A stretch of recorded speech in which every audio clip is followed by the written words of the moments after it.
આપ સર્વોને હેતપૂર્વક જય શ્રી સ્વામિનારાયણ। આજની સત્સંગ કથા વાર્તા નિજ મંદિર સાવરકુંડલા। આજની સત્સંગ કથા વાર્તામાં આપણે પવિત્ર ચાતુર્માસ અંતર્ગત શ્રીમદ સત્સંગી જીવનની કથા સાંભળશું। પ્રકરણ 3 અધ્યાય 39। સુવ્રત મુનિ કહે છે કે, હે રાજન, ભગવાન શ્રી હરિ દ્વાદશીના દિવસે પ્રાતઃકાલીન સ્નાન સંધ્યાદિક કર્મ શીઘ્ર સમાપ્ત કરીને નિંબતરુ નીચે વેદિકા પર સ્થાપન કરેલા સિંહાસન ઉપર બિરાજમાન થયા। દેશ દેશાંતરથી પધારેલા ભક્તજનો પણ તત્કાળ નિત્ય વિધિ સમાપ્ત કરીને મુનિજનોની સાથે શ્રી હરિની સમીપમાં પધાર્યા, તેમજ પોતપોતાની મર્યાદા અનુસારે સભામાં ઉપસ્થિત થયા।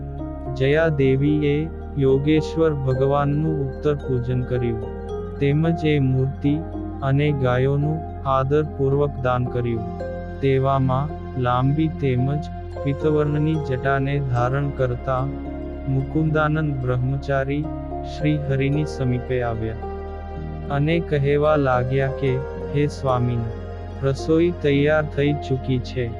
હે રાજન, એ સમયે શ્રી હરિનો આદેશ થતા સર્વે મુનિજનો પણ હર્ષમાં આવી ગયા ને ભોજન ગ્રહણ કરવા માટે તત્કાળ પોતપોતાના મંડળની સાથે પધાર્યા ને હાથપગ પ્રક્ષાલન કરી તેમજ પાણીના તુંબડાઓ ભરી સર્વે મુનિજનો શ્રી હરિના મુખકમળ સામે નેત્રવૃત્તિને સ્થિર કરીને ભોજન ગ્રહણ કરવા માટે પોતપોતાની મર્યાદા પ્રમાણે બેસવા લાગ્યા। કટી પ્રદેશ ઉપર ધારણ કરેલા વસ્ત્ર ઉપર કછોટો બાંધીને પીરસવામાં ચતુર એવા વિપ્રોએ પ્રથમ પત્રાવળીઓ પીરસી, ત્યારબાદ મધુર જળથી મુનિઓના તુંબડાઓ ભરી દીધા। ત્યારબાદ એ વિપ્રો ભક્ષ્ય, ભોજ્ય, લેહ્ય તેમજ ચોષ્ય એ 4 પ્રકારના ભોજનમાં યથાયોગ્ય પોતાની રુચિ અનુસારે ભોજન કરતા મુનિઓને પંક્તિમાં પીરસવા લાગ્યા। સર્વ પ્રકારના પકવાનનો પીરસાયા છે એમ જાણીને ભગવાન શ્રી હરિએ ઊંચા હાથ કર્યા ને મુનિઓને ભોજન સ્વીકારવા માટે આદેશ કર્યો। એ દિવસે ભગવાન શ્રી હરિએ મુક્તાનંદ સ્વામી વગેરે સંતવૃંદને પણ ભોજન કરવા બેસાડ્યા અને સ્વયં તેઓને પીરસવા લાગ્યા। હે રાજન, ભગવાન શ્રી હરિ ત્વરાથી પીરસતા બ્રાહ્મણોની સાથે પંક્તિમાં ફરવા લાગ્યા ને ભોજન સ્વીકારતા મુનિઓને ત્વરાથી પીરસવા લાગ્યા।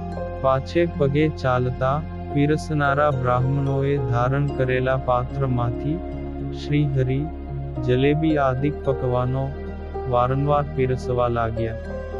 ભોજન પદાર્થો હાથમાં ગ્રહણ કરીને શ્રી હરિ જ્યારે જે પંક્તિમાં ફર્યા તે પંક્તિમાં અમને પ્રસાદ આપો, અમને પ્રસાદ આપો, આ પ્રકારે ભોજન કરતા મુનિઓ પ્રાર્થના કરવા લાગ્યા।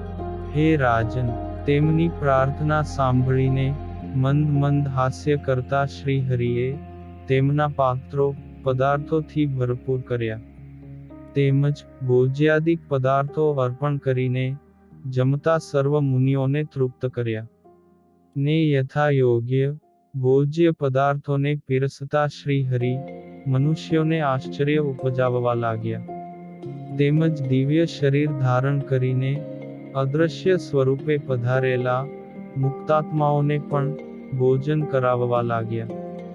એ સમયે શ્રી હરિની કૃપાથી દિવ્ય દ્રષ્ટિ પામેલા કેટલાક નર નારીઓ દિવ્ય સ્વરૂપે પધારેલા મુક્તાત્માઓ તેમજ દેવોના દર્શન કરવા લાગ્યા। એ સમયે મનુષ્યો શ્રી હરિએ સંકલ્પ માત્રથી સર્જેલા પકવાનોના મોટા મનોહર અનેક પર્વતો, ઘી, દૂધ તેમજ દૂધપાકની નદીઓ નિહાળવા લાગ્યા। એ સમયે દિવ્ય દ્રષ્ટિને પામેલા નરનારીઓ પીરસવા માટે સર્વ પંક્તિમાં ફરી રહેલા ભગવાન શ્રી હરિના જ દર્શન કરવા લાગ્યા. પંક્તિમાં ભગવાન શ્રી હરિના સાક્ષાત હસ્તકમળથી અર્પણ કરેલા પકવાનોને મુનિઓની સમાન જ આદરપૂર્વક ગ્રહણ કરતા મુક્ત પુરુષો તેમજ દેવતાઓને એ નર નારીઓ નિહાળવા લાગ્યા. પકવાનોના ભક્ષણથી તૃપ્ત થયેલા મુનિઓ જ્યારે મુખેથી હાંફવા લાગ્યા ત્યારે શ્રી હરિએ બ્રાહ્મણોને રાંધેલો ભાત લાવો આ પ્રમાણે આજ્ઞા કરી. ત્યારબાદ શ્રી હરિ ડાબા હાથમાં લાડુ તેમજ જમણા હાથમાં દૂધપાકનું પાત્ર ગ્રહણ કરીને પંક્તિમાં ફરવા લાગ્યા, પરંતુ કોઈ પણ મુનિજનોએ માંગણી કરી નહીં. ત્યારે શ્રી હરિ પાછા ફર્યા. તેમને પાછા ફરતા જોઈને પ્રસાદની દુર્લભતાને સમજતા બ્રહ્માનંદ સ્વામીએ ભગવાન શ્રી હરિને ઉચ્ચ સ્વરે કરીને સાદ કર્યો. જે હે ભગવન, અહીં પધારો, અમારું પાત્ર ભૂલી ગયા કે શું? આ નિત્યાનંદ સ્વામીનું પાત્ર તો ખાલી છે, છતાં તેઓ વારંવાર માગતા શરમાય છે. આમ હે રાજન, બ્રહ્મમુનિનું વચન સાંભળીને પ્રભુ શ્રી હરિ તેમની સમીપે પધાર્યા ને તેમના પાત્રમાં દૂધપાક પીરસવા લાગ્યા. તે સમયે બ્રહ્મમુનિ શ્રી હરિના હાથમાં રહેલા લાડુને જોઈને કહેવા લાગ્યા કે હે સ્વામી, હું કેવળ દૂધપાકનું જ પાન કરું, તો આ નિત્યાનંદ સ્વામી મને દાંત વગરનો બોખો કહે છે, માટે તમારા હાથમાં રહેલો લાડુ પણ મને પીરસો. એ સાંભળીને ભગવાન શ્રી હરિ હસવા લાગ્યા ને મુનિજનોને પણ હસાવવા લાગ્યા. તેમજ બ્રહ્માનંદ સ્વામીના પાત્રમાં લાડુ પીરસીને તેમને પણ સિંહ ગર્જના કરાવી. તેવામાં મુકુંદાનંદ બ્રહ્મચારી પોતાના હાથમાં લાડુથી ભરેલા મોટા પાત્રને ધારણ કરીને ત્યાં આવ્યા ને શ્રી હરિ આગળ ઊભા રહ્યા. પછી શ્રી હરિએ તે પાત્રમાંથી 2 લાડુ ગ્રહણ કર્યા. આમ ભોજન કરીને તૃપ્ત થયેલા મુક્તાનંદ સ્વામીએ શ્રી હરિને પોતાની સમીપમાં આવેલા જોઈ પોતાના ભોજનના પાત્રમાં બાકી રહેલા લાડુ દેખાડવા લાગ્યા.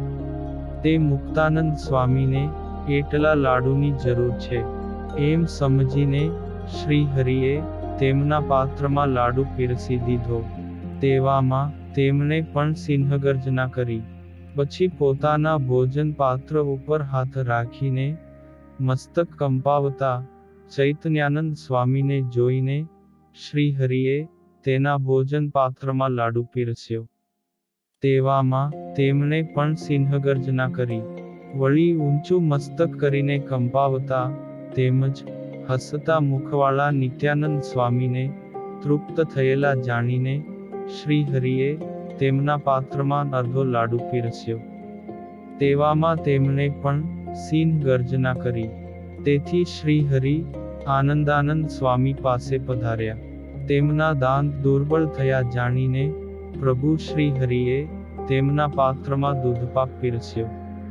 પછી મિતાહાર કરનારા ગોપાલાનંદ સ્વામીને જોઈ હાસ્ય કરતા શ્રી હરિએ તેમને પણ સિંહ ગર્જના કરાવવા માટે લાડુનો એક ભાગ પીરસ્યો ને પ્રથમથી જ મિથ્યા સિંહ ગર્જના કરતા સચ્ચિદાનંદ સ્વામીને જોઈને ભગવાન શ્રી હરિ તેમની સમીપે આવ્યા અને તેમના ખાલી થયેલા પાત્રમાં 2 લાડુ પીરસ્યા.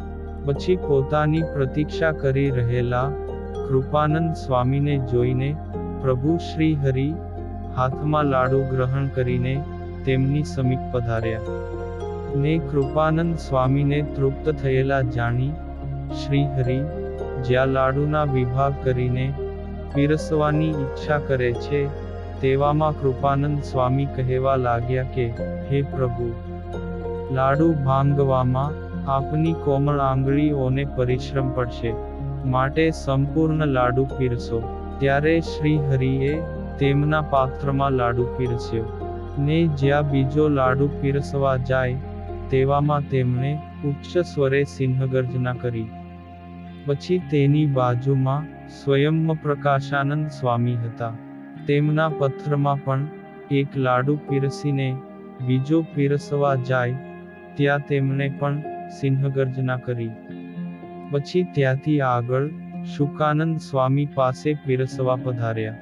આમ હે રાજન, શુકાનંદ સ્વામી પોતાના પાત્રમાં શ્રી હરિએ પીરસેલી જલેબી ધીરે ધીરે જમી રહ્યા હતા. ત્યાં તો ફરીથી અડધી જલેબી પીરસી.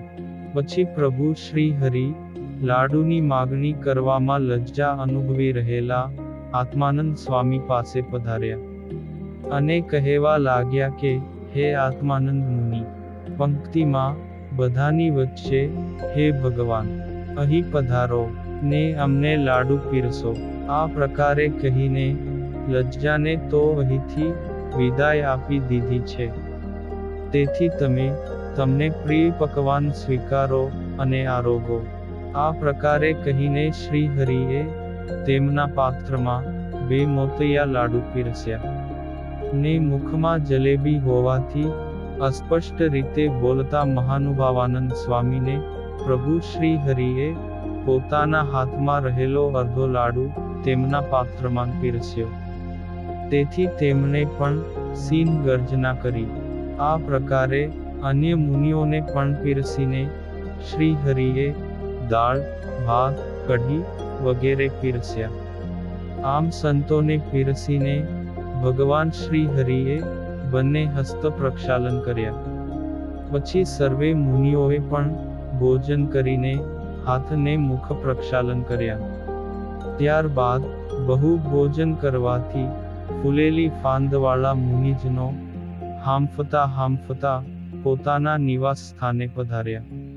ત્યારબાદ શ્રી હરિએ સોમ, સુરાદિક ક્ષત્રિય ભક્તજનોને તેમજ અન્ય અન્નાર્થી જનોને પણ પૂર્વની માફક જ ભોજન કરાવ્યા. ત્યારબાદ જયાદેવી વગેરે સર્વે સ્ત્રીભક્તોને પણ પારણા કરવાની આજ્ઞા આપી. પછી પોતે પણ સ્વયં ભોજન સ્વીકારવા માટે પોતાના નિવાસ સ્થાને પધાર્યા. ત્યાં શ્રી હરિએ રસોઈ તૈયાર કરીને